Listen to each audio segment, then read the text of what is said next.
पोर्कियो Sunday की शाम कैसी रही? तिलक वर्मा ने तिलक की तरह जो जीत दिलाई है फाइनल में, वो लाजवाब था।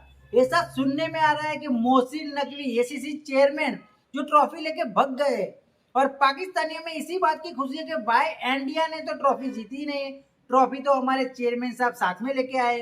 दोस्तों, वीडियो में आगे बात करें उससे पहले पाकिस्तानियों के लिए गाना तो बनता है, तो मेरे सुरीली आवाज में मैं आपको जरा सॉन्ग सुनाऊंगा पाकिस्तानियों के लिए। गद्दार हो तुम, कातिल भी हो, आतंकवाद भेजने में माहिर भी हो। गद्दार हो तुम, कातिल भी हो, आतंकवाद भेजने में माहिर भी हो। कभी बड़े अब्बू से तो कभी छोटे अब्बू से, कभी राफेल से तो कभी क्रिकेट के मैदान में, हर बार तो तुम पिल जाते हो। क्रिकेट खेलना तुमको आवे नहीं, और जंग में तुम हर बार हार जाओ सही। आतंकवाद तुम आतंकवाद, गद्दार तुम गद्दार, आतंकवाद तुम आतंकवाद आतंकवाद। ये गाना मैंने डेडिकेट कर लिया है दोस्तों, इसके लिए कमेंट तो बनता ही है। अब जरा गौर फरमाने वाली बात यही है कि जो प्रीमियम फास्ट बॉलर है उनके लिए तो जिम्बाब्वे से भी पैगाम आया हुआ है कि इन प्रीमियम फास्ट बॉलर को जरा यहाँ पे भेजा जाए, और हम भी जरा इनकी प्रीमियम गिरी निकालते हैं। बबरों की लाइक बाबर आजम को तो खींचना पड़ेगा कि भाई साहब हम तो बहुत बड़े नाक वाले थे। बड़े अब्बू जो होते थे रोहित शर्मा, विराट कोहली, रविंद्र जाडेजा, जसप्रीत बुमराह, हार्दिक पांड्या के सामने हम हारते थे, लेकिन तुमने तो पूरा बेड़ा गर्क किया है। आगा जी हमें 21 वाला मैच चाहिए, आगा जी हमें 21 वाला मैच चाहिए। अरे आगा जी के भाई भागा जी भट्टी, कहीं तुम्हारी टट्टी ना निकल जाए। आगा जी को तो पूछ लो कि इंडिया के सामने खेलना चाहते हो, तुम जो कहते हो ना इंडिया, आगा जी की लीली हो गई थी, गीली हो गई थी, पीली हो गई थी कि इंडिया के सामने नहीं खेलना है। 21 वाला मैच चाहिए आगा जी, 21 वाला मैच चाहिए। 21 वाला मैच भी दिया, वहां पे भी तुम्हारी पीली हो गई, लेकिन तुम्हारे आगा जी की पूरी टीम ने बंगलू के सामने ट्राई किया था कि हम यहीं हार जाए और इंडिया के सामने फाइनल ना खेलना पड़े। 135 का टारगेट बंगलुओं को दिया था, लेकिन बंगलू तो इतने कंगलू निकले कि 135 भी उनसे हो ना पाए, और आखिरकार 28 को हमारे सामने खेलना पड़ा। फिर हुआ क्या, आगा जी को हमने 21 वाला मैच भी दे दिया, आगा जी को हमने 28 वाला मैच भी दे दिया, और सब जगह पे क्या हुआ, घनघोर बेइज्जती होती है ना, उससे भी बड़ी वाली बेइज्जती तुमने करवाई है, उस लेवल की बेइज्जती है तुम्हारी। और दोस्तों एक बात मैं आपको बताता हूँ, एक्टिंग की दुनिया की मैं बात कर लूँ ना, जो बड़े बड़े फिल्म मेकर हो, जो फिल्मों बनाते हैं, उनके लिए सबसे बड़ा जो अवार्ड रहता है ना, वो ऑस्कर अवार्ड रहता है, आप सभी को पता होगा।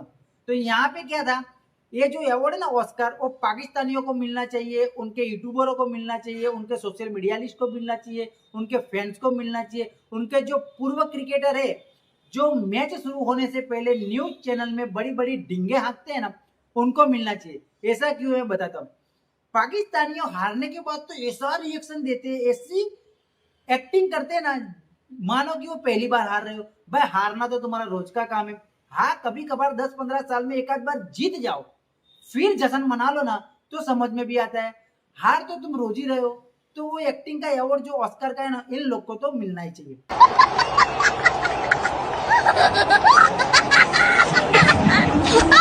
अब देखो सबसे बड़ा कंट्रोवर्शियल क्या था, पहली मैच में वो हारिस टेपिया कुछ ऐसे दिखा रहा था, मिसाइल दिखा रहा था ना, बराबर लैंड करवाई है बुमराह ने वो मिसाइल के, कहां जाके गिरी है वो हमारे अर्श पाजी बताएंगे। अर्श पाजी जरा उनको बताइए मिसाइल कहां जाके घुसी है।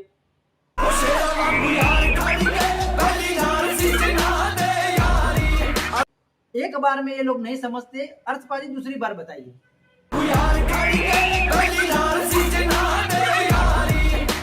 हाँ कुछ इस प्रकार से।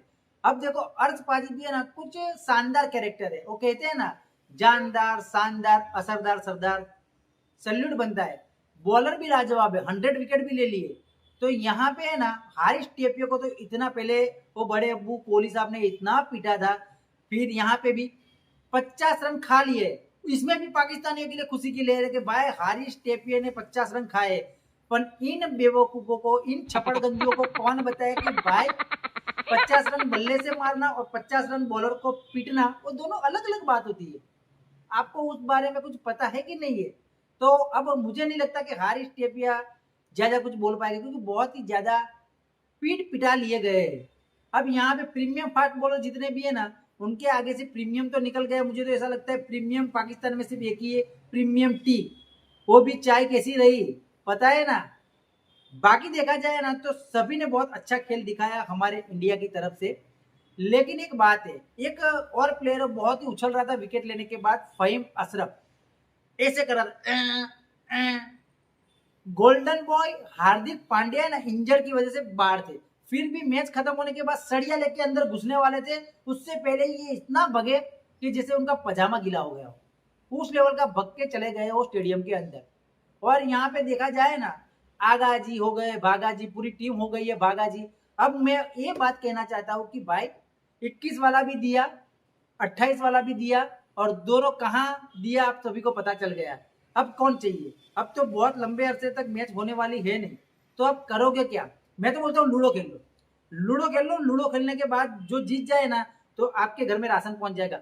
भाई उड़ती उड़ती खबरें तो यहाँ तक आ रही है, कुछ दुबई के होटल स्टाफ ऐसा बता रहे हैं कि जहाँ पे ये पोल्ट्रियों की टीम ठहरी थी ना, वहां पे कुछ 28 चम्मचें गायब हो चुकी है, खाने की जो डिशेज आती है वो गायब हो चुकी है, और यहाँ तक कि भाई टॉवल गायब हो चुके हैं।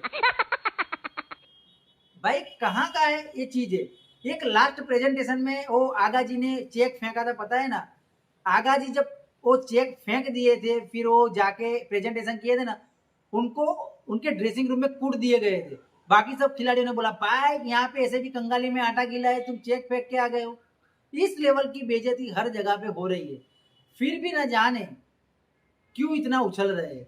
भाई क्रिकेट को तो क्रिकेट की तरीके से देखना चाहिए। और उनके सबसे बड़े वो कहते हैं ना एक्सप्रेस वाले न्यूज चैनल में बैठे हुए शोएब अख्तर का हर बार यही कहना है, मैच शुरू होने से पहले अलग बयान और मैच खत्म होने के बाद उनके लिए सबसे बड़ी टीम कौन सी है मालूम है? 90 वाली उनकी टीम, कि एक ही टीम अच्छी सी 90 वाली, और जो वर्ल्ड कप दिलाया है जिस कप्तान ने, उसको तो डाल दिया कहाँ पे? अंदर। यानी कि क्रिकेटरों की वैल्यू इतनी ही है वहां पे। और यहाँ पे एक के बाद एक आपको इतनी घनघोर बेइज्जती। लेकिन लास्ट में सूर्य कुमार यादव के लिए मैं डेफिनेटली कहना चाहूंगा कि भाई हमारे क्रिकेटरों के लिए आप वैसा बर्ताव ना करो कि उनका मोरल डाउन हो। सूर्य कुमार यादव ने बखूबी पहली मैच जीतने के बाद जो जीत थी वो डेडिकेट किया था अपने आर्मी सोल्जर और पहलगाम में मारे गए लोगों के लिए।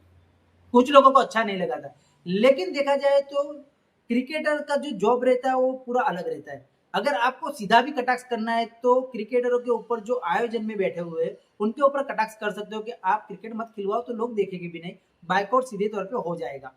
लेकिन लास्ट मैच खत्म होने के बाद सूर्य कुमार यादव ने दिल जीत लिया। उन्होंने कहा है कि पूरे टूर्नामेंट की, और कहते हुए भी एक शब्द आगे जोड़ा कि भाई ये कंट्रोवर्शियल तो नहीं होगा ना।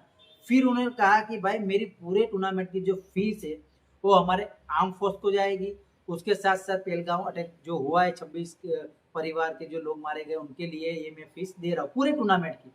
तो एक अच्छी पहल है, उनको अच्छी तरीके से लिया जाए, नेगेटिव तरीके से ना लिया जाए।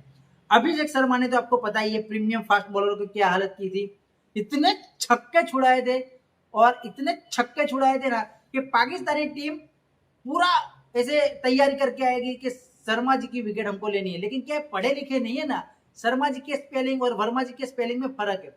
शर्मा जी का वो रट्टा लगा के आ गए, लेकिन कौन चल गए? वर्मा जी। ऐसा पेला गया ना कि वापिस उनके छक्के छोड़ गए। और वो कहते हैं ना हमारे साथ तो शिवम दुबे है, 100% रेशियो। पिछली 35 से 36 मैच देख लो शिवम दुबे की, बंदा हारा नहीं है, 100% रेशियो लेके आया है, और कैसे मारे थे छक्के। बाकी देखा जाए तो man of the tournament Tilak Varma को दिया गया था। हाईएस्ट रन गेटर रहे थे अभिषेक शर्मा, जिनके आसपास भी कोई नहीं भटक रहा था। और कुलदीप यादव ने इतनी लाजवाब बॉलिंग की है, 17 से 18 विकेट थी, और दूसरे पायदान पे जो बॉलर थे वो उनके आसपास भी नहीं थे, उस लेवल के आगे वो निकले थे। यानी कि ऑल ओवर देखा जाए तो सभी खिलाड़ियों ने लाजवाब परफॉर्मेंस किया है, और पाकिस्तानियों की पोरकियों को उनकी औकात दिखा दी है कि भाई एक महीने के अंदर 3 बार खेले हो और तीनों बार पहले गए हो, और 3-0 का आपको दे दिया है बड़ा सा तमाचा। क्रिकेट इसे ही कहते हैं कि भाई क्रिकेट क्रिकेट की तरह खेली जाती है। बाकी आपकी क्या राय है, मारिए कमेंट। हम मिलेंगे अगले वीडियो में, तब तक के लिए जय हिंद।